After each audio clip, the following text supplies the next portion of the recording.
Bienvenue sur l'antenne de KTO pour la retransmission en direct de ce troisième jour de la visite du pape en Corée. Le pape se trouve aujourd'hui à Séoul, non loin de la place de Gwanghwamun, où il vient célébrer la messe de béatification de 124 martyrs de l'Église en Corée.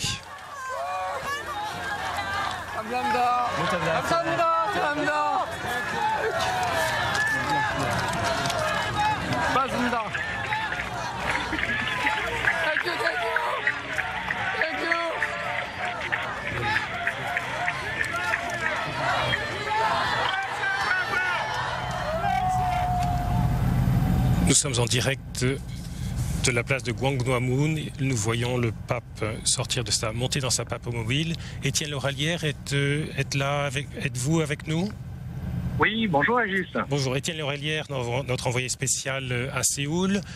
Pouvez-vous nous dire d'où vient le pape? Il est allé se recueillir au sanctuaire de Sosomun. Effectivement, le sanctuaire de Sosomun qui était un site d'exécution capitale, et c'est là où de nombreux martyrs chrétiens sont morts. Symboliquement aussi, c'est là où le pape Jean-Paul II avait célébré il y a 30 ans la canonisation des 103 saints martyrs coréens, donc en 1984. Et le pape François fait donc le lien entre cette célébration de canonisation par Jean-Paul II et celle d'aujourd'hui qu'il s'apprête à présider sur cette grande place qui est au cœur de la ville de Séoul, cette place qui est bien symbole de la Corée à la fois d'hier et la Corée d'aujourd'hui, cette grande porte qui est celle du palais impérial sous la dynastie Joseon, sous laquelle d'ailleurs de nombreux chrétiens ont été persécutés. On voit ici une foule immense. Pensez-vous que cette foule est composée de catholiques principalement, mais également de non-catholiques? Et parmi eux, quelle est l'image ou la compréhension qu'ils ont de ces martyrs, la connaissance qu'ils ont de ces martyrs? Oui, alors, vous voyez, le pape, ça fait un quart d'heure qu'il a entamé un grand tour de cette place, et on voit bien l'enthousiasme ici de ce nombreuses personnes qui sont présentes. J'ai discuté un peu autour de moi, et on se rend bien compte de deux choses. D'abord, il faut se rappeler que les chrétiens, ici les catholiques, ne sont que 10%, 11% de la société, mais l'attrait du pape François est extrêmement fort. Il y a une jeune fille de 30 ans, d'une trentaine d'années, qui me disait que elle était très heureuse d'être là, bien sûr, qu'elle avait discuté avec ses amis non chrétiens, et qui lui avait dit, mais surtout essaye de te faire prendre en photo avec le pape, tu as vraiment de la chance. Et elle sait aussi que de très nombreux non catholiques ont tenu à être présents précisément pour pouvoir rencontrer le pape et participer à ce grand rassemblement, cette grande union des cœurs. C'est un peu l'expression qui a été utilisée ici. Et c'est d'ailleurs intéressant aussi de voir que apparemment l'histoire de ces futurs bienheureux, Paul Jin-chun et ses 123 compagnons, sont relativement peu connus, en tout cas par la jeune génération avec laquelle j'ai pu discuter. Ils savent qu'ils ont donné leur vie au Christ, bien sûr, mais dans les détails, ils en connaissent très peu. Et peut-être que la venue du pape est l'occasion pour toutes ces personnes, finalement, de découvrir la réalité de ce début de l'Église ici en Corée à partir de 1784. C'est une date qu'il faut retenir, c'est le premier baptême d'un Coréen. Merci. Nous entendons derrière vous les acclamations de la foule. Oui, effectivement. Et puis, une foule très enthousiaste. Alors, cette place, on a retenu cette fameuse capacité d'accueil d'un demi-million de personnes dans le cœur de Séoul. Et comme vous pouvez le voir sur ces images, la place est pleine. Ce que je peux vous dire, c'est que ceux qui sont présents ici sont venus à pied. Le cœur de Séoul était vidé de la circulation ce matin pour des questions de sécurité, aussi pour faciliter la célébration. Et toutes ces personnes sont venues à pied dès 4 heures du matin pour nous. Hein. Vous savez, ici, il est 9h40, 37. Donc ça fait longtemps déjà qu'elles sont présentes. elles ont eu l'occasion, avant l'arrivée du pape, de prier. On leur a expliqué aussi quelle était la nature du rite de la béatification, quelles étaient les différentes étapes. Voilà un peu ce qui fait l'enthousiasme de cette foule, propre aux Coréens, j'allais dire, qui s'enflamme vite et en même temps qui est très intérieur et qui sait se poser dans la prière. Au moment du rosaire tout à l'heure, on voyait les uns et les autres sortir spontanément leur chapelet de leur poche. C'est ça aussi le visage et le style de l'église en Corée. On voit que nous voyons que le pape mobile est recouvert de sondés. Le soleil est donc peut-être au rendez-vous. La chaleur n'est-elle pas trop importante? Les gens, on craignait beaucoup la chaleur pour cette cérémonie. Oui, écoutez, pour l'instant, il doit faire à peu près une 30-33 degrés. Je n'ai pas de thermomètre sous les yeux. Effectivement, on a un peu chaud. C'est l'été en Corée, mais c'est un été qui est un peu moite. Il y a un petit peu de brume aussi. La grande chance, c'est qu'il ne pleuve pas, qu'il y ait du soleil. Et du coup, il a été distribué à tout le monde. Vous voyez ces fameuses visières pour se protéger du soleil. Merci Étienne. Voulez-vous rajouter un mot avant de nous quitter? Je crois que c'est intéressant effectivement de pouvoir découvrir au fur et à mesure de ce voyage apostolique la cohérence des propos du pape François. Il l'a dit lui-même en arrivant que ces différents rendez-vous, autant avec les jeunes et cette béatification, étaient complémentaires, étaient articulés entre ce patrimoine de la foi, ces racines de la foi et ces défis qui se présentent aujourd'hui à la Corée, non seulement pour les chrétiens, pour l'Église, mais pour l'ensemble du pays. Et cet appel des chrétiens à un renouveau spirituel et sur qui ils peuvent compter bien précisément sur ce témoignage des martyrs. Mais j'imagine que, il faudra être attentif à nouveau à son propos au cours de cette messe et de l'homélie qu'il prononcera tout à l'heure. Merci Étienne. À bientôt sans doute. Les images que nous voyons là ramènent à la mémoire les images de la visite du pape Jean-Paul II en 1984 lorsqu'il avait canonisé les 103 martyrs. La messe n'avait pas été célébrée sur cette place-là, mais sur une autre place, sur la place de Yeouido, sur une île qui est un peu au centre et au sud de Séoul. La foule avait été considérable également. On avait évoqué la présence d'1 million de personnes, mais cette impression de foule que l'on a là à l'écran est la même que celle que nous pouvions avoir en 1984 avec Jean-Paul II. Jean-Paul II avait canonisé 103 martyrs morts sous une persécution des persécutions postérieures, principalement à celles des 126 martyrs qui vont être canonisés aujourd'hui. Les canonisations d'aujourd'hui seront celles de la première génération des martyrs. Jean-Paul II avait canonisé ceux de la vague de persécution de 1839. Il y avait eu 70 martyrs canonisés pour cette vague de 1839, puis 9 pour 1846, 24 pour 1866. On voit à travers ces dates et ces chiffres que les persécutions se sont étalées tout au long du XIXe siècle, lorsque la dynastie Joseon, alors au pouvoir en Corée, voyait dans le christianisme, dans le catholicisme, une menace à son idéologie néo-confucéenne, qui était son architecture philosophique et religieuse.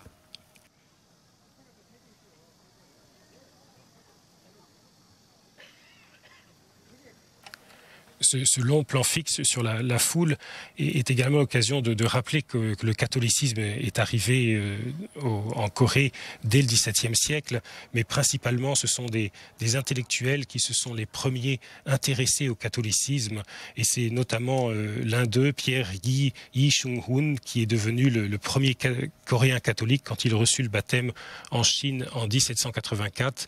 La Corée était tributaire de l'Empire du Milieu, de la Chine, Chine et donc en tant qu'État vassal envoyé une ambassade, une délégation chaque année auprès de l'empereur de Chine. Et c'est parmi ces ambassadeurs que Pierre Guy prit place pour être enseigné dans la foi catholique par des missionnaires étrangers et être baptisé donc en 1784. Et c'est ensuite, de retour dans son pays, qu'il baptisa ceux qui avaient déjà commencé par eux-mêmes à étudier la foi à travers l'étude de livres en chinois de doctrine catholique qui avaient été écrits par quelques décennies plus tôt par Matteo Ricci et ses successeurs. Et c'est finalement donc la condamnation par l'Église des rites confucéens et puis surtout l'affrontement entre l'idéologie confucéenne de la dynastie Joseon et les valeurs portées par l'Évangile qui a amené ces persécutions.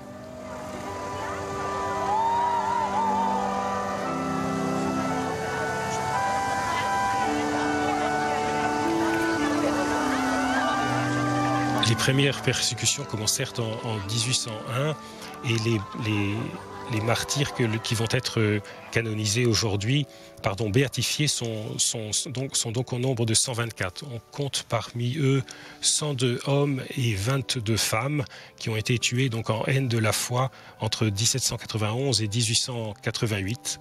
Ils étaient âgés pour ces martyrs entre 18 et 73 ans, pour ceux dont on a la date de naissance, car une des difficultés que les postulateurs de ces causes ont rencontré a été de réunir des témoignages et des documents qui, bien sûr, sont extrêmement peu nombreux pour cette époque. Ils ont été plus nombreux, ces documents, pour les persécutions plus tardives tout au long du XIXe siècle. Mais pour cette première vague de persécutions autour de 1801, les documents ont été difficiles à réunir.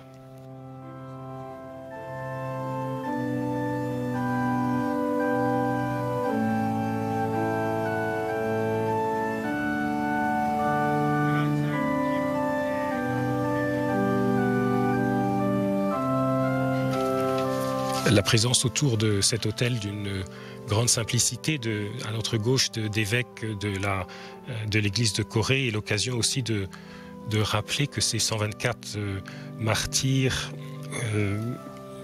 sont répartis, viennent de l'ensemble du territoire de la péninsule coréenne, du nord au sud, d'est en ouest. Il concerne malheureusement principalement et uniquement ceux des territoires qui concernent l'actuelle Corée du Sud. Il n'a pas été possible de mener des enquêtes, bien sûr, en Corée du Nord, de conduire des recherches en Corée du Nord, d'où les martyrs des origines sont également originaires.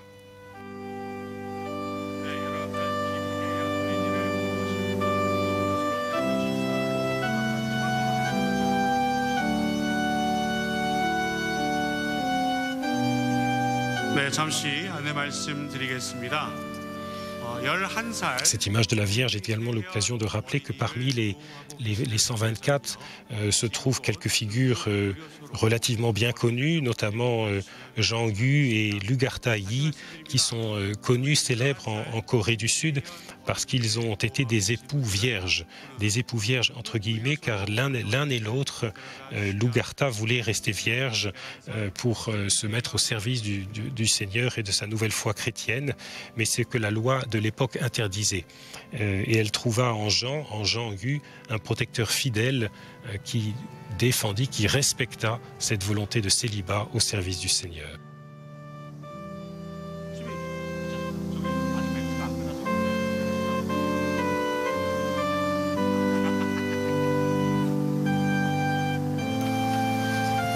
On peut aussi rappeler que parmi les 103 martyrs qui avaient été béatifiés par Jean-Paul II en 1984, on comptait 10 missionnaires français, 10 missionnaires français originaires de la société, membres de la Société des missions étrangères de Paris, société missionnaire de l'Église catholique à qui avait été confié le soin de cette nouvelle mission de Corée qui s'ouvrait donc à la suite de l'appel de ces premiers catholiques coréens qui avaient commencé un embryon d'église en l'absence de prêtres et de toute présence missionnaire. 예배에 참여할 수 있었으면 좋겠습니다. 모두에게 모든 신자 여러분께 감사드리면서 다시 한번 당부의 말씀을 드립니다.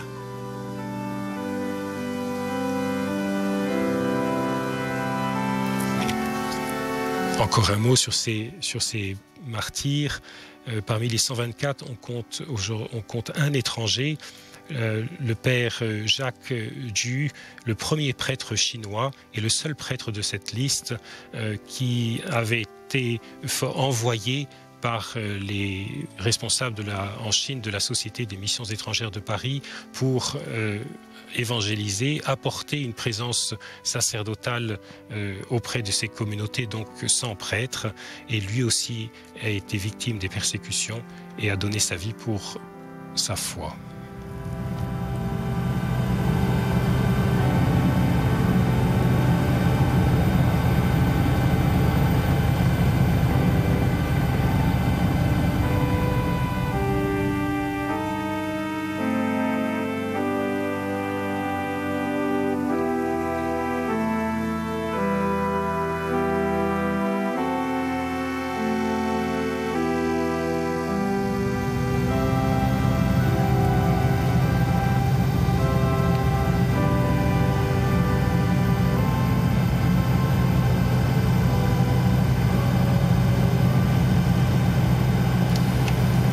Devant l'image de cette foule immense qui se prépare à la messe de béatification, nous pouvons rappeler les propos qu'a tenus il y a quelques mois Monseigneur André Guillaume So-Young, l'archevêque et cardinal de Séoul, à propos de ces béatifications. Je le cite. « En contemplant l'histoire, les martyrs coréens constituent de grands modèles de sainteté qui ont traversé les barrières des statuts sociaux et aimer leur prochain sans distinction de sexe, de provenance sociale, de religion. Ils étaient les promoteurs des droits fondamentaux et ont joué un rôle important dans l'histoire de l'ensemble de la nation coréenne. »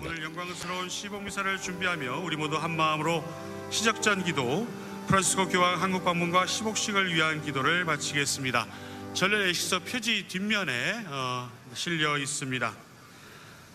사랑하신 아버지 하느님, 평화의 사도인 프란시스코 교황의 방한과 시복식을通하여 선교사 없이 시작된 한국 천주교회를 강복해 주심에 감사드립니다. Sur le siège central, nous voyons le symbole, le logo de cette visite du pape en Corée, notamment à l'occasion des 6e journées asiatiques de la jeunesse. 고통받고 소외되고 가난한 이웃들과 함께하고 신앙의 빛을 전하며 사랑과 평화와 생명의 문화를 이루는 공동체가 되게 하소서. 복음 말씀을 통하여 우리 민족이 서로 화해하고 일치하여 한반도의 평화가 이루어지게 하소서. 그리하여 저희가 아시아의 복음화에 헌신하며 온 세상에 주님의 빛과 영광을 드러내게 하소서. 우리 주 그리스도를 통하여 비나이다. 한국 교회의 수호자이신 성모 마리아와 성 요셉, 저희를 위하여 빌어 주소서. 한국의 모든 순교 성인들이여, 저희를 위하여 빌어 주소서. 아멘.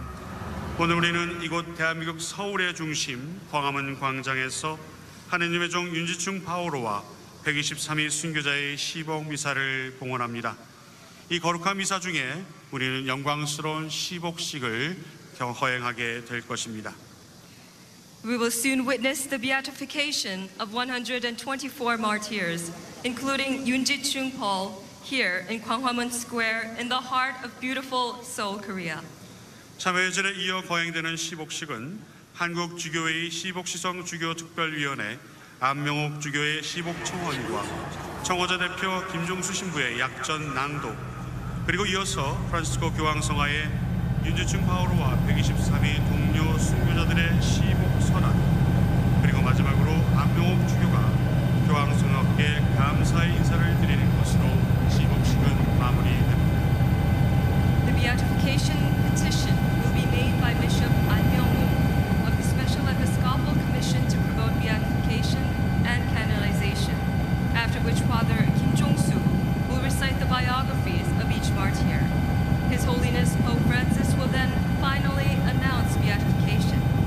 Archbishop An Myung-oh will share with us his words of gratitude. 이 영광스럽고 거룩한 미사를 통해 우리 모두 한 마음으로 순교자들의 시복을 위해 기도하며 신앙을 위해 목숨을 On 바치신 reconnaît là 순교자들의 l'évêque, le cardinal de Hong Kong, 실천하는 Monseigneur 우리가 되도록 열심히 미사에 John Tong. 참여해야 하겠습니다. We will now pray with all our hearts for the beatification of these 124 martyrs and vow to keep the memory of their spirits in our everyday lives. We will soon begin. 미사가 시작되겠습니다. 모두 일어서십시오. 입당성가 283번 순교자 Une prière va être 찬가입니다. dite pour ces 124 martyrs.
In nomine Patris et Filii et Spiritus Sancti.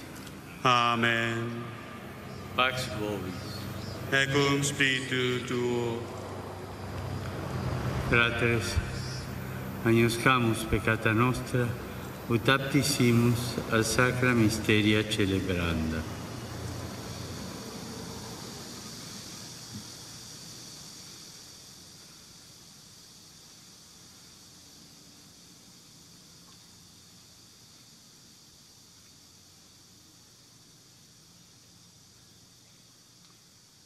Confiteor Deo Onnipotenti. 형제들에게 고백하오니 생각과 말과 행위로 죄를 많이 지었으며 자주 의무를 소홀히 하였나이다. 제 탓이요 제 탓이요 저의 큰 탓이옵니다. 그러므로 간절히 바라오니 평생 동정이신 성모 마리아와 모든 천사와 성인과 형제들은 저를 위하여 하느님께 빌어주소서. Misereatur nostri, omnipotens Deus, dimissis peccatis nostris, perducat nos a vitam aeterna. 아멘.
Le rite de la béatification va commencer.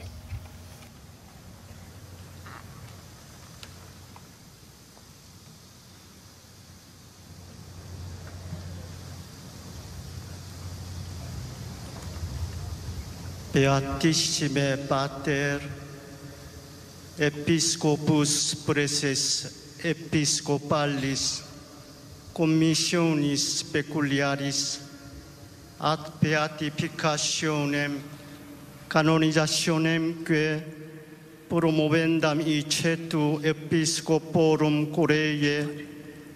Au nom des évêques de la Corée, demande humblement votre sainteté, inscrire dans le catalogue des bienheureux les vénérables serviteurs de Dieu Paul Yong-chung et les 123 compagnons martyrs.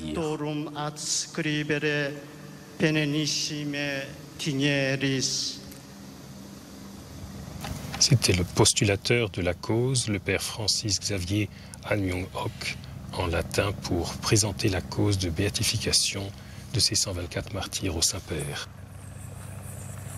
Et maintenant, quelques passages de la vie, de la biographie de ces nouveaux bienheureux.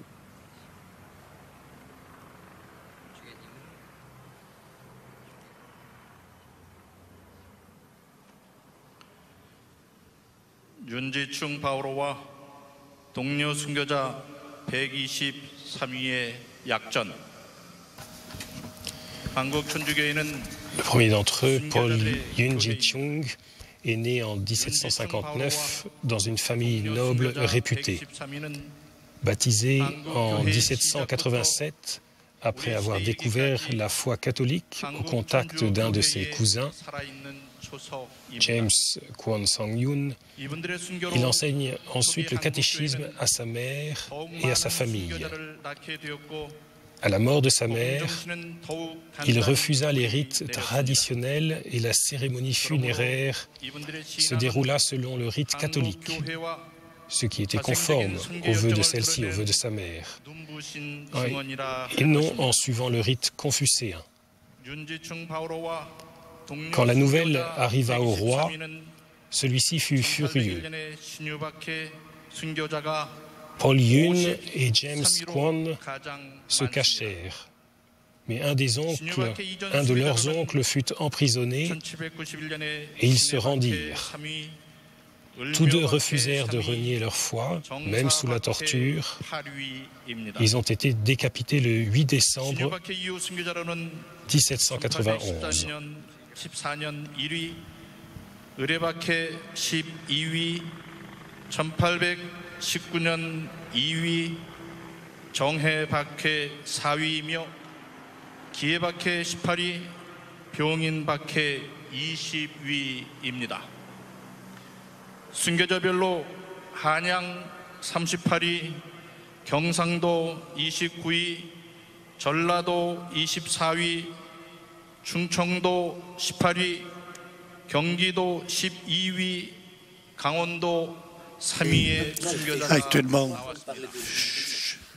Actuellement, on est en train d'expliquer à quelle date les martyrs ont été exécutés et puis aussi les différentes régions d'où ils proviennent.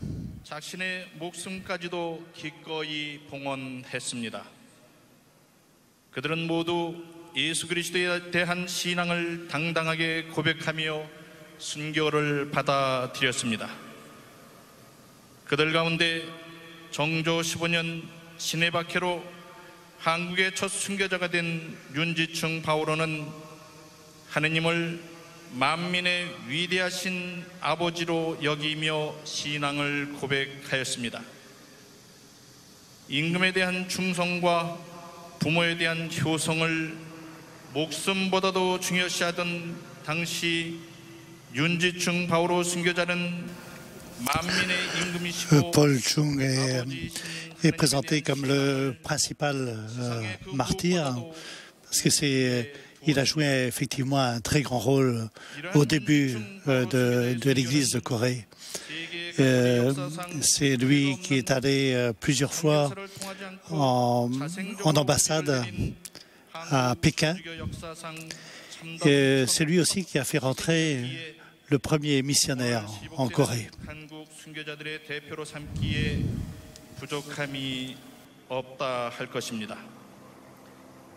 124위 순교자들의 빛나는 희생과 굳센 신앙 정신은 오늘도 한국 교회 안에서 뜨겁게 살아 숨쉬고 있습니다. 1984년 성 요한 바오로 2세 교황에 의해 집전된 103위 시성식 이후 On peut rappeler ici que les évêques ont instauré l'année dernière, le 20 septembre 2013, comme le jour des martyrs, le mois des martyrs, le mois de septembre, comme le mois des martyrs pour l'Église de Corée.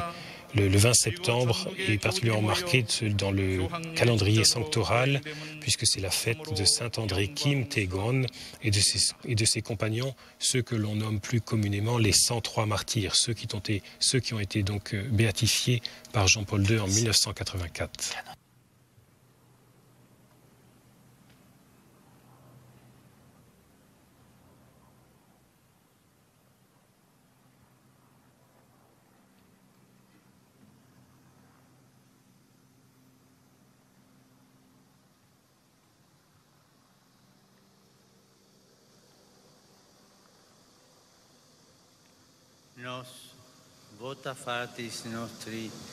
Nous, après avoir accueilli les vœux de notre frère François Saverio, président de la Commission pour la béatification et canonisation à l'intérieur des évêques de la Corée et de beaucoup d'autres frères dans l'épiscopat et de beaucoup de chrétiens, après avoir entendu et accueilli la vie positif de la congrégation pour la cause des saints, nous accordons que les vénérables serviteurs de Dieu Paul Young et les 123 martyrs puissent être appelés bienheureux. Et leur messe sera célébrée chaque année dans les lieux et dans la façon établie par le droit. Amen. Au nom du Père, du Fils et du Saint-Esprit.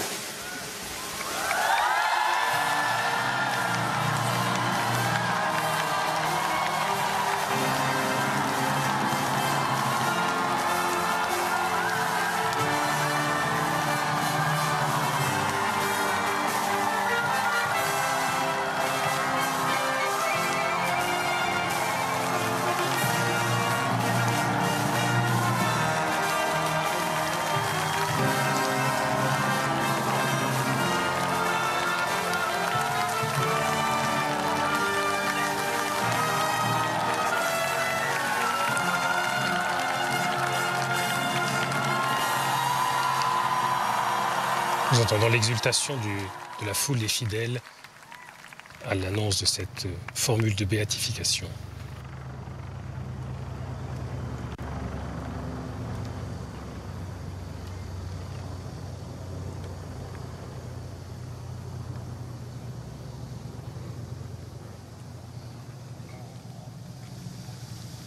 Le postulateur reprend la parole. Beatissime Pater, Episcopi Anmyeong-ok, Preses Escopalis Commissionis Peculiaris, président de la commission épiscopale pour la béatification et canonisation, Incetu Episcoporum Corei, et les évêques de Corée. Gratias ex animo sanctitati vestra, remercie de tout cœur votre sainteté pour le titre que vous avez accordé de bienheureux aux serviteurs de Dieu, Paul Young Ichung, et les 123 compagnons martyrs.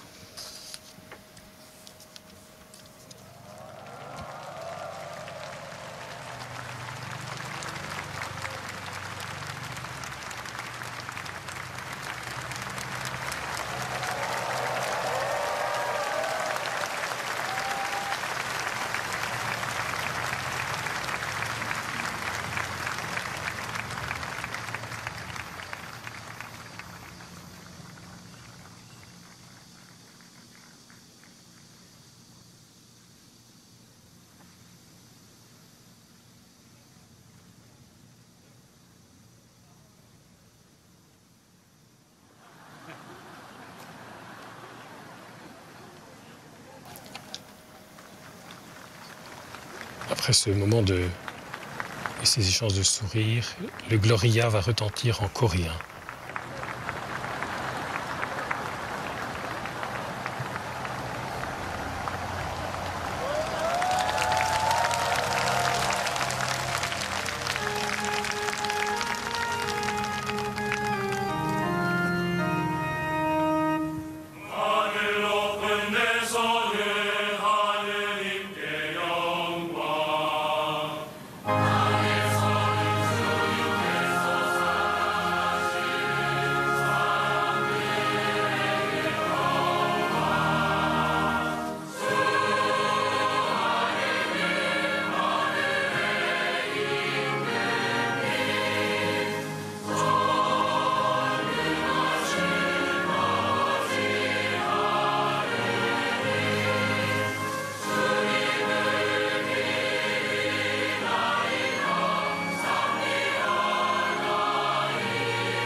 Oremus.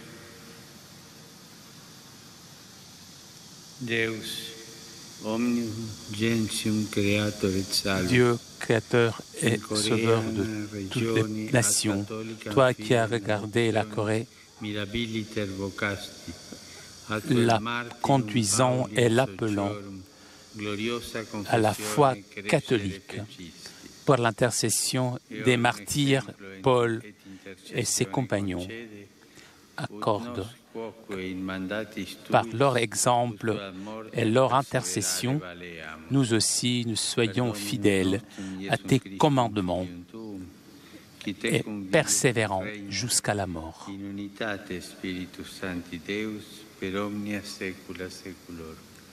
Amen. C'était la collecte aux prières d'entrée dans la célébration eucharistique.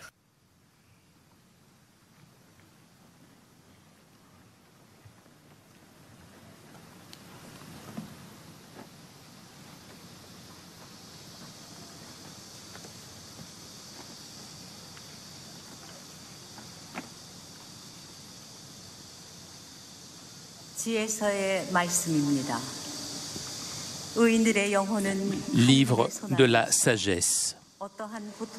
Les âmes des justes sont dans la main de Dieu, et nul tourment ne les atteindra. Aux yeux des insensés, ils ont paru mourir. Leur départ a été tenu par un malheur, et leur voyage loin de nous pour un anéantissement. Mais eux sont en paix. S'ils sont aux yeux des hommes subis des châtiments, leur espérance était pleine d'immortalité. Pour une légère correction, ils recevront de grands bienfaits. Dieu, en effet, les a mis à l'épreuve et il les a trouvés dignes de lui. Comme l'or creusé, il les a éprouvés. Comme un parfait holocauste, il les a agréés. Au temps de leur visite, ils resplendiront. Et comme des étincelles à travers le chaume, ils courront. Ils jugeront les nations et domineront sur les peuples. Et le Seigneur régnera sur eux à jamais. Ceux qui mettent en lui leur confiance comprendront la vérité. Et ceux qui sont fidèles demeureront auprès de lui dans l'amour, car la grâce et la miséricorde sont pour ses saints et sa visite est pour ses élus.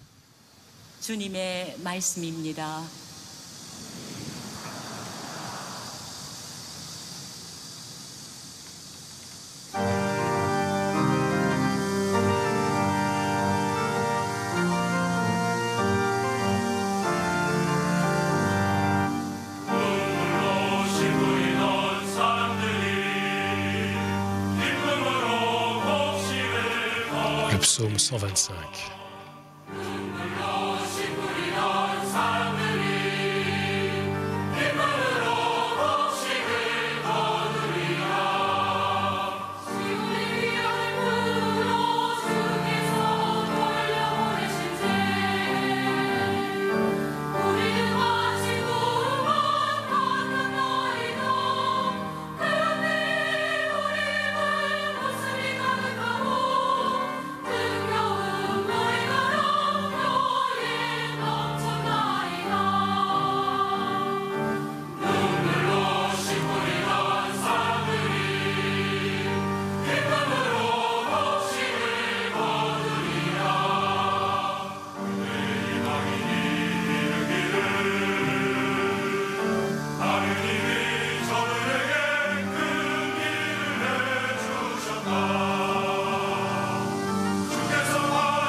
바오로 사도의 로마서 말씀입니다.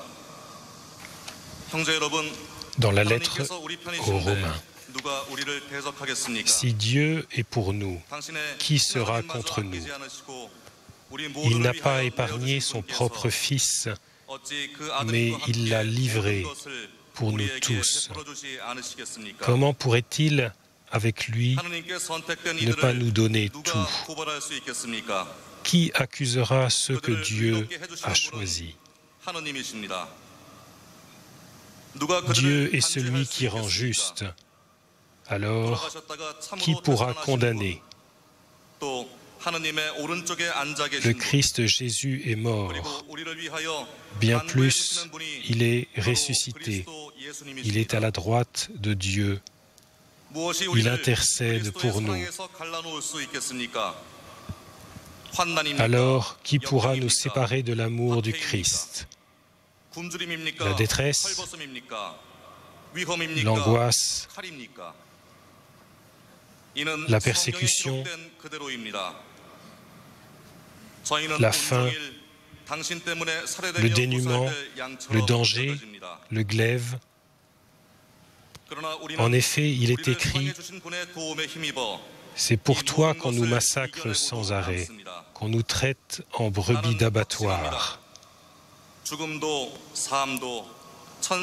Mais en tout cela, nous sommes les grands vainqueurs, grâce à celui qui nous a aimés. J'en ai la certitude, ni la mort, ni la vie, ni les anges, ni les principautés célestes, ni le présent, ni l'avenir, ni les puissances, ni les hauteurs, ni les abîmes, ni aucune autre créature. Rien ne pourra nous séparer de l'amour de Dieu qui est dans le Christ Jésus, notre Seigneur.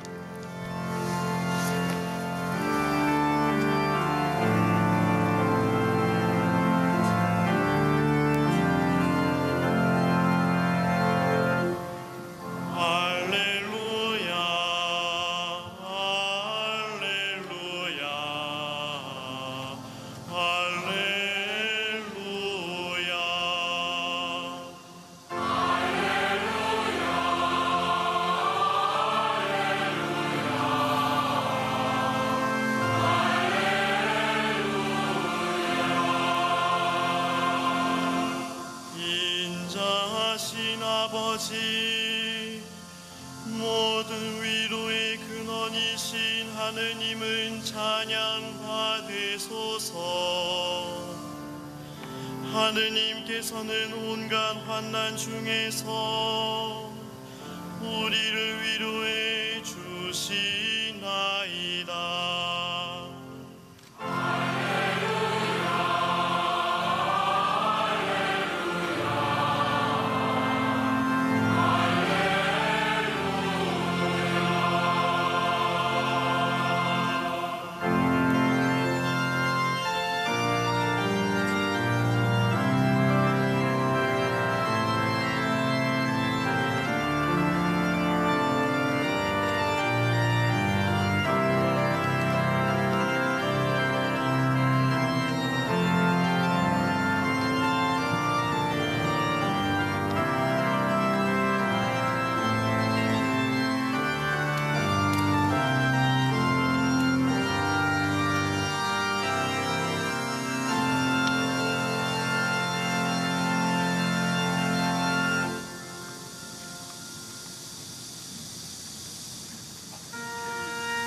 주님께서 여러분과 함께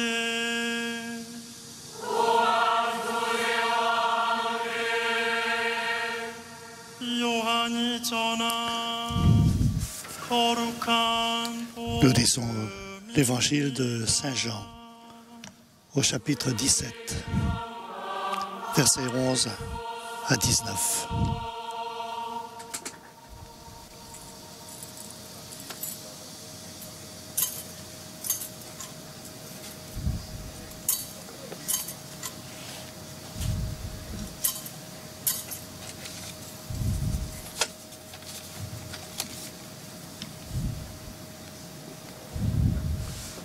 그때에 예수님께서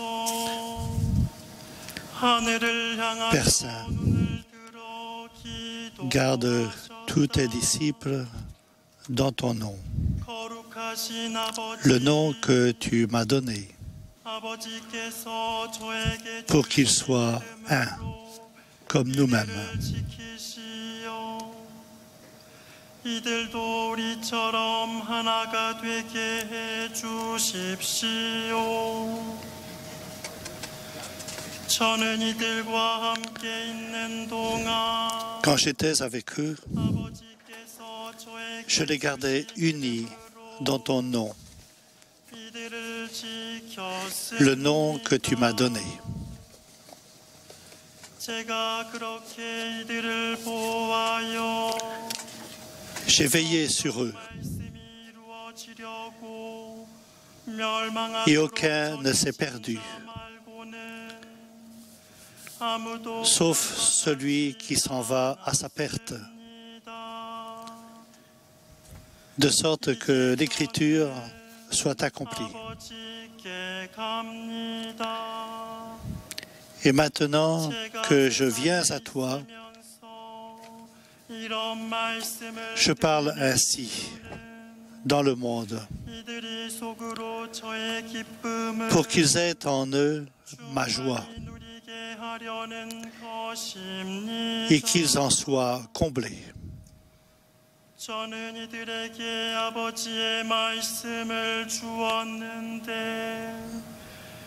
Moi, je leur ai donné ta parole. Et le monde les a pris en haine parce qu'ils n'appartiennent pas au monde. De même que moi, je n'appartiens pas au monde. Je ne prie pas pour que tu les retires du monde, mais pour que tu les gardes du mauvais.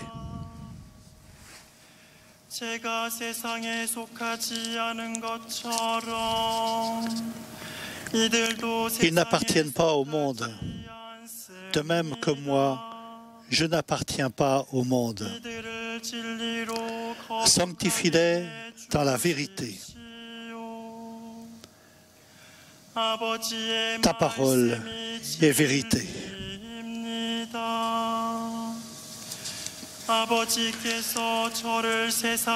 De même que tu m'as envoyé dans le monde, moi aussi, je les ai envoyés dans le monde. Et pour eux, je me sanctifie moi-même, afin qu'ils soient, eux aussi, sanctifiés dans la vérité.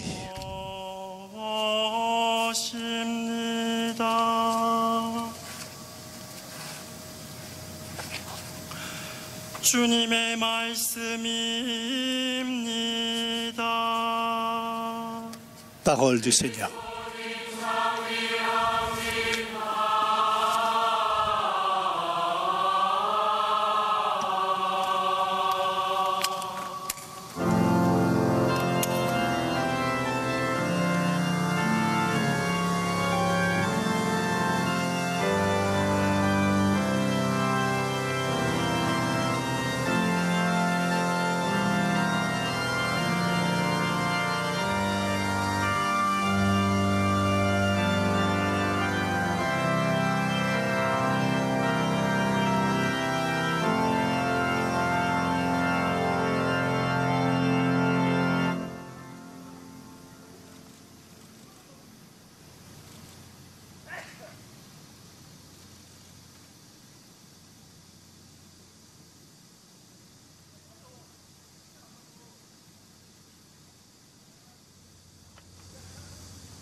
Qui pourra nous séparer de l'amour du Christ?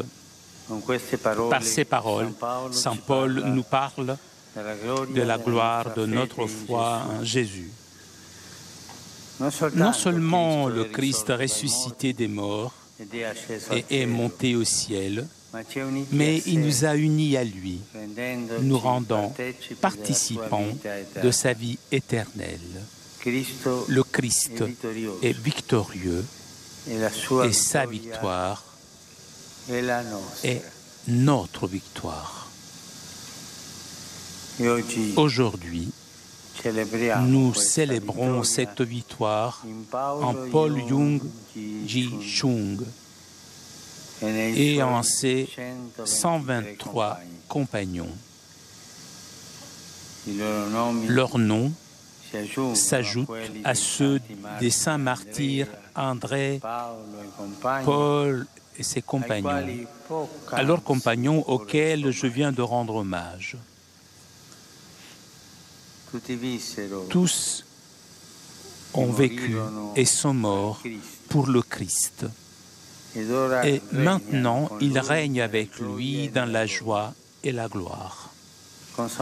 Avec Saint Paul, ils nous disent que dans la mort et la résurrection de son Fils, Dieu nous a donné la victoire la plus grande de toutes. En effet, ni la mort, ni la vie, ni les hauteurs, ni les abîmes, ni aucune autre créature ne pourra nous séparer de l'amour de Dieu qui est dans le Christ Jésus, notre Seigneur. 무엇이 우리를 그리스도의 사랑에서 갈라놓을 수 있겠습니까? 성 바오로는 로마서의 이 구절을 통해 예수님을 믿는 우리 신앙의 영광에 대하여 말합니다. 그 신앙의 영광은 그리스도께서 죽은 이들 가운데서 부활하시어 하늘에 오르셨을 뿐만 아니라 우리를 당신과 결합시키시어 당신의 영원한 생명에 참여하게 하셨다는 것입니다. 그리스도께서는 승리하셨고 그분의 승리는 또한 우리의 승리입니다. 오늘 우리는 윤지충 바오로와 동료 순교자 123위 안에서 이루어진 이러한 승리를 경축합니다. 이제 그분들의 이름은 성 김대건 안드레아 사제와 성 정하상 바오로와 동료 순교자들의 이름 옆에 나란히 함께 놓이게 되었습니다. 조금 전에 저는 그분들에게 공경을 드렸습니다. 이 순교자들은 모두 그리스도를 위하여 살고 그리스도를 위하여 죽었습니다. 그리고 지금 그들은 환희와 영광 속에서 그리스도의 다스림에 함께 참여합니다. 하느님께서는 당신 아드님의 죽음과 부활을 통하여 그 무엇보다도 위대한 승리를 우리에게 선사하셨음을 순교자들은 성 바오로와 함께 증언합니다.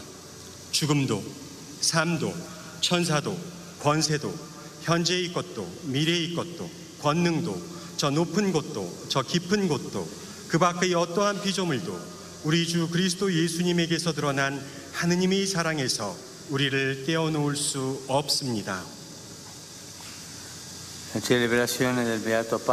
La célébration de Paul nous offre l'opportunité de revenir au premier moment, à l'aube de l'Église coréenne, et nous invite à nous tous à louer Dieu pour ce qu'il a fait. Dans la mystérieuse providence de Dieu, la foi chrétienne n'est pas parvenue sur les rivages de Corée par des missionnaires. Elle y est entrée par les cœurs, les esprits des Coréens eux-mêmes. Elle a été stimulée par la curiosité intellectuelle, par la recherche de la vérité religieuse. Dans une rencontre initiale avec l'Évangile, les premiers chrétiens coréens ont ouvert leurs esprits à Jésus. Ils voulaient en savoir davantage sur ce Christ qui a souffert, est mort et est ressuscité des morts.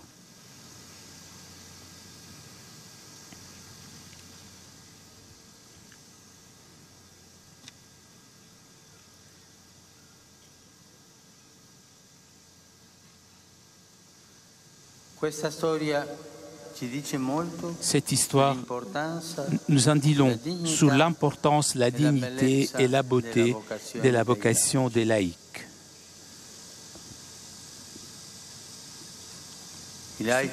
Les laïcs ont été les premiers apôtres en Corée. L'évangile d'aujourd'hui contient un message important pour nous tous. Jésus demande au Père de nous consacrer dans la vérité et de nous garder du monde. Avant tout, il est significatif que, alors que Jésus demande au Père de nous consacrer et de nous garder, il ne lui demande pas de nous retirer du monde. Nous savons qu'il envoie ses disciples pour qu'ils soient un levain de sainteté et de vérité dans le monde, le sel de la terre, la lumière du monde. En cela, les martyrs nous indiquent la route. 순교자들의 승리, 곧 하느님 사랑의 힘에 대한 그들의 증언은 오늘날 한국 땅에서 교회 안에서 계속 열매를 맺습니다. 한국 교회는 순교자들의 희생으로 이처럼 성장하게 되었습니다. 복자 바오로와 그 동료들을 오늘 기념하여 경축하는 것은 한국 교회의 여명기, 바로 그 첫 순간들로 돌아가는 기회를 우리에게 줍니다. 이는 한국의 천주교인 여러분이 모두 하느님께서 이 땅에 이룩하신 위대한 일들을 기억하며 여러분 선조들에게서 물려받은 신앙과 애덕의 유산을 바로 잘 지켜나가기를 촉구합니다. 하느님의 신비로운 섭리 안에서 한국 땅에 닿게 된 그리스도교 신앙은 선교사들을 통해 전해지지 않았습니다. 오히려 한민족, 그들이 마음과 정신을 통해 이 땅에 그리스도교 신앙이 들어오게 되었습니다. 그것은 지적 호기심과 종교적 진리의 탐구를 통해 촉발되었습니다. 복음과 처음으로 만난 한국의 첫 그리스도인들은 예수님께 자신의 마음을 열게 되었습니다. 그들은 고난을 받으시고 돌아가셨으며 죽은 이들 가운데서 부활하신 그리스도에 대해 더욱더 많이 알고자 하였습니다. 그리하여 예수님에 대한 무언가의 깨달음은 곧 주님과의 만남으로 이어져 첫 세례들과 더불어 충만한 성사생활과 교회적 신앙생활에 대한 열망, 그리고 선교 활동의 시작으로 계속 이어지게 되었습니다. 더 나아가 전통적인 사회적 신분의 차별과 상관없이 믿는 이들이 모두 한마음 한뜻이 되어 모든 것을 공동으로 소유하였던 초대교회의 삶에서 영감을 받아 한국의 신자 공동체들 안에서도 많은 열매를 맺게 되었습니다. 이러한 역사는 우리에게 평신도 소명의 중요성, 그 존엄함과 아름다움에 대하여 많은 것을 말해줍니다. 저는 여기 있는 많은 평신도 여러분에게 인사를 드리며 특별히 날마다 삶의 모범으로 젊은이들에게 그리스도에 대한 믿음과 그분이 화해시키는 사랑을 가르치는 그리스도인 가정에 저의 인사를 전합니다. 또한 여기 있는 많은 사제들에게도 특별한 인사를 드립니다. 그들은 헌신적으로 행하는 직무 수행을 통해 지난 세대의 한국 천주교인들이 일구어 온 풍요로운 신앙의 유산을 지금 전하고 있습니다. 오늘 복음은 우리 모두에게 중요한 메시지를 전합니다. 예수님께서는 하느님 아버지께 진리로 우리를 거룩하게 해주시기를, 그리고 세상에서 우리를 지켜주시기를 간청합니다. 그 무엇보다도 예수님께서 아버지께 우리를 거룩하게 해주시고 지켜주시기를 간청할 때 아버지께서 우리를 세상 밖으로 데리고 나가시기를 청하지 않으셨다는 점이 의미심장합니다. 우리는 예수님께서 당신 제자들을 세상으로 파견하시어 세상 안에서 거룩함과 진리의 누룩, 즉 땅의 소금과 세상의 빛이 되게 하셨다는 사실을 압니다. 그리고 바로 여기에서 순교자들이 우리에게 가야 할 길을 제시합니다. Quelque temps après que les premières semences de la foi avaient été plantées en cette terre, les martyrs et la communauté chrétienne ont dû choisir entre suivre Jésus ou le monde. Ils savaient le prix qu'ils devaient à payer pour être disciples. Pour beaucoup, cela a signifié la persécution et plus tard la fuite dans les montagnes, où ils formèrent des villages catholiques. Ils étaient prêts à de grands sacrifices et à se laisser dépouiller de tout ce qui pouvait les éloigner du Christ. Les biens et la terre, le prestige et l'honneur, puisqu'ils savaient que seul le Christ était leur vrai trésor. Aujourd'hui, très souvent, nous faisons l'expérience que notre foi est mise à l'épreuve du monde. Et de multiples manières, il nous est demandé de faire des compromis sur la foi, de diluer les exigences radicales de l'Évangile et de nous conformer à l'esprit du temps. Et cependant, les martyrs nous rappellent à mettre le Christ au-dessus du tout et de voir tout le reste en ce monde en relation avec lui et avec son royaume éternel. Il nous provoque à nous demander s'il y a quelque chose pour laquelle nous serions prêts à mourir.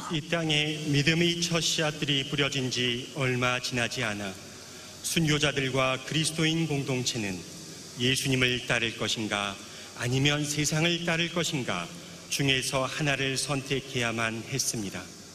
그들은 당신 때문에 세상이 그들을 미워할 것이라는 주님의 경고를 들었습니다. 그들은 예수님의 제자됨의 대가가 무엇인지를 알았던 것입니다. 많은 사람에게 이것은 박해를 의미했고 또 나중에는 산속으로 들어가 교우촌을 이루게 됨을 의미했습니다. 그들은 엄청난 희생을 치를 각오가 되어 있었습니다. 그리고 그리스도에게서 그들을 멀어지게 할 수 있는 그 어떤 것도, 즉 재산과 땅, 특권과 명예 등 모든 것을 포기하고자 했습니다. 그들은 오직 그리스도 한 분만이 그들의 진정한 보아임을 알았기 때문입니다. 오늘날 우리는 매우 자주 우리의 신앙이 세상에 의해 도전받음을 체험합니다. 우리는 헤아릴 수 없이 많은 방식으로 우리의 신앙을 양보해 타협하고 복음의 근원적 요구를 희석시키며 시대 정신에 순응하라는 요구를 받게 됩니다. 그러나 순교자들은 그리스도를 모든 것 위에 최우선으로 모시고 그 다음에 이 세상의 다른 온갖 것은 그리스도와 그분이 영원한 나라와 관련해서 보아야 함을 우리에게 상기시켜 줍니다. 순교자들은 우리 자신이 과연 무엇을 위해 죽을 각오가 되어 있는지, 그런 것이 과연 있는지를 생각하도록 우리에게 도전해 옵니다. L'exemple des martyrs, en plus, nous enseigne l'importance de la charité dans la vie de foi. C'est la pureté de leur témoignage au Christ, manifestée par l'acceptation de l'égale dignité de tous les baptisés, qui les a conduits à une forme de vie fraternelle qui défiait les structures sociales rigides de leur temps. C'est leur refus de diviser le double commandement de l'amour de Dieu et de l'amour du prochain qui les a conduits à une si grande sollicitude à l'égard des nécessités de leurs frères. Leur exemple a beaucoup à nous dire, nous qui vivons dans des sociétés où, à côté d'immenses richesses, grandit silencieusement la plus abjecte pauvreté, où le cri des pauvres est rarement écouté et où le Christ continue à appeler, nous demandant de l'aimer et de le servir en tendant la main à nos frères et sœurs dans le besoin. 또한 순교자들은 그들의 모범으로 신앙생활에서 애덕의 중요성에 관한 가르침을 우리에게 줍니다. 그것은 그리스도에 대한 그들 증언의 순수성이었고 세례받은 모든 이가 동등한 존엄성을 지녔음을 받아들이는 것으로 드러났습니다. 그리고 마침내 당대의 엄격한 사회 구조에 맞서는 형제적 삶을 이루도록 그들을 인도하였습니다. 이는 하느님을 사랑하고 이웃을 사랑하라는 이중 계명을 분리하는 데 대한 그들의 거부였습니다. 그리하여 그들은 형제들이 필요해 지대한 관심을 기울이게 되었던 것입니다. 막대한 부요함 곁에서 매우 비참한 가난이 소리 없이 자라나고 가난한 사람들이 울부짖음이 좀처럼 주목받지 못하는 사회들 안에 살고 있는 우리에게 순교자들의 모범은 많은 것을 일깨워줍니다. 이러한 속에서 그리스도께서는 우리가 어려움에 처한 형제자매들에게 뻗치는 도움의 손길로서 당신을 사랑하고 당신을 섬기라고 요구하시며 그렇게 계속 우리를 부르고 계십니다. 우리가 순교자들이 모범을 따르면서 주님의 말씀을 그대로 받아들여 믿는다면 우리는 순교자들이 죽음에 이르도록 간직했던 그 숭고한 자유와 기쁨이 무엇인지 마침내 깨닫게 될 것입니다. 나아가 우리는 오늘 이 경축을 통하여 이 나라와 온 세계에 헤아릴 수 없이 많은 무명 순교자들을 마음에 품고 기리고자 합니다. 특별히 지난 마지막 세기에 그리스도를 위해 목숨을 바쳤거나 그분의 이름 때문에 모진 박해 속에서 고통을 받아야만 했던 이름 없는 순교자들을 기리며 기억합니다. L'héritage des martyrs pour sauver les hommes et les femmes et les inspirer pour œuvrer en harmonie dans une société plus juste, libérée et réconciliée, contribuant ainsi à la paix et à la défense des valeurs authentiquement humaines dans ce pays et dans le monde entier. Puissent les prières de tous les martyrs coréens, en union avec celle de la Vierge Marie, Mère de l'Église, nous obtenir la grâce de persévérer dans la foi et en toute bonne œuvre, dans la sainteté, dans la pureté du cœur et dans le zèle apostolique, pour témoigner de Jésus en cette nation bien-aimée, dans toute l'Asie et jusqu'aux extrémités de la terre. 오늘은 모든 한국인에게 큰 기쁨의 날입니다. 복자 윤지충 바오로와 그 동료 순교자들이 남긴 유산, 즉 진리를 찾는 올곧은 마음, 그들이 신봉하고자 선택한 종교의 고귀한 원칙들에 대한 충실성, 그리고 그들이 증언한 애덕과 모든 일을 향한 연대성, 이 모든 것이 이제 한국인들에게 그 풍요로운 역사의 한 장이 됩니다. 순교자들의 유산은 선의를 지닌 모든 형제자매들이 더욱 정의롭고 자유로우며 화해를 이루는 사회를 위해 서로 화합하여 일하도록 영감을 불어넣을 수 있습니다. 그리하여 이 나라와 온 세계에서 평화를 위해 그리고 진정한 인간 가치를 수호하기 위해 이바지하게 될 것입니다.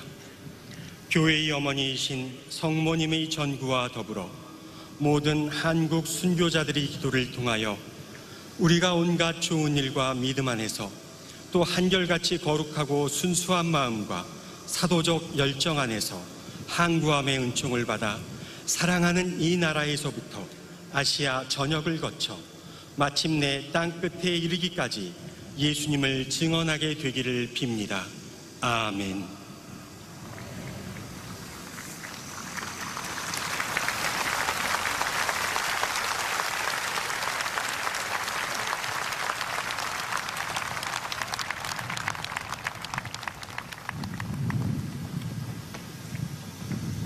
잠시 묵상하겠습니다.